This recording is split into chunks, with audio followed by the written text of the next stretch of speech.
জনাব প্রভাষক আলাউদ্দিন আলা ভাই, সদর ইউনিয়নের বারবার নির্বাচিত চেয়ারম্যান জনাব আলাউদ্দিন আলা।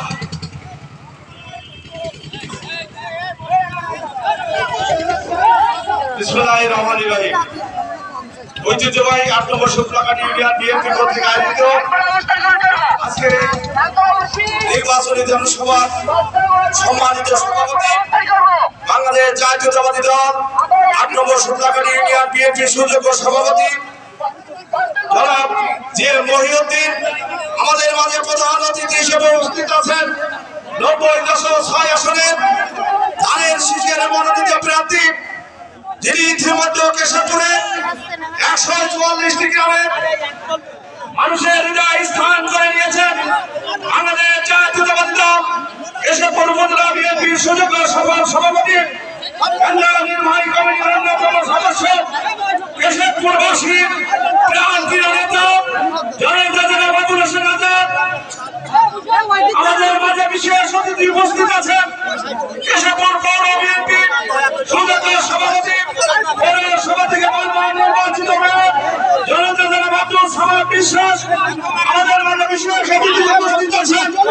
আমাদের জাতীয়তাবাদী দল কেশবপুর উপজেলা বিএনপির সাবেক আহ্বায়ক থেকে বারবার নির্বাচিত কাউন্সিলর জনতা বশির রহমান সহ উপস্থিত বিএনপি বিভিন্ন পর্যায়ে সম্মানিত নেতৃবৃন্দ, যুবদল, ছাত্রদল, স্বেচ্ছাসেবক দল, কৃষক দল, শ্রমিক দল, মহিলা দলের সম্মানিত নেতৃবৃন্দ, সবাইকে বাংলাদেশ জাতীয়তাবাদী দল কেশবপুর উপজেলা শাখার পক্ষ থেকে আপনাদেরকে সশ্রদ্ধ সালাম জানাই। আসসালামু আলাইকুম। অন্য ধর্মের আদাব সাথী সাথে বন্ধুরা, আজ সকাল ৭টা থেকে আমরা আমাদের নির্বাচনের যাত্রা শুরু করেছি। ৫ নম্বর মঙ্গলকোট ইউনিয়ন থেকে আমরা বন্দরপুর থেকে শুরু করে আমরা আমাদের চুয়াডাঙ্গায় এসে আমাদের নির্বাচন শেষ করে আজকের এই জনসভায় উপস্থিত হয়েছি। আজকে জনসভা আমরা যে পথসভা করেছি, এই পথসভা প্রমাণ করে আগামী কেশবপুরে আবুল হোসেন আজাদ ধানের থেকে বিপুল ভোটের মাধ্যমে বিজয়ী লাভ করবে। সাথী সাথে বন্ধুরা আমার, আপনারা আমাদের নেতা তারেক রহমান সাহেব একটি সুখী সমিতির সাথে বাংলাদেশ গড়ার লক্ষ্যে আমাদের ৯০.৬ আসনে এমন একজন প্রার্থীকে নমিনেশন দিয়েছেন।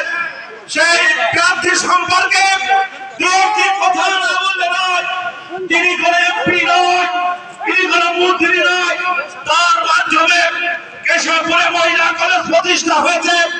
এই মহিলা কলেজে উনি ২৫ লক্ষ টাকা অনুদান দিয়েছেন। উনি এই কলেজ সহ ১১টি ইউনিয়ন পৌরসভায় বিভিন্ন ধর্ম প্রতিষ্ঠান তিনি অনুদান দিয়েছেন। এমনি ভাবে কেশবপুরে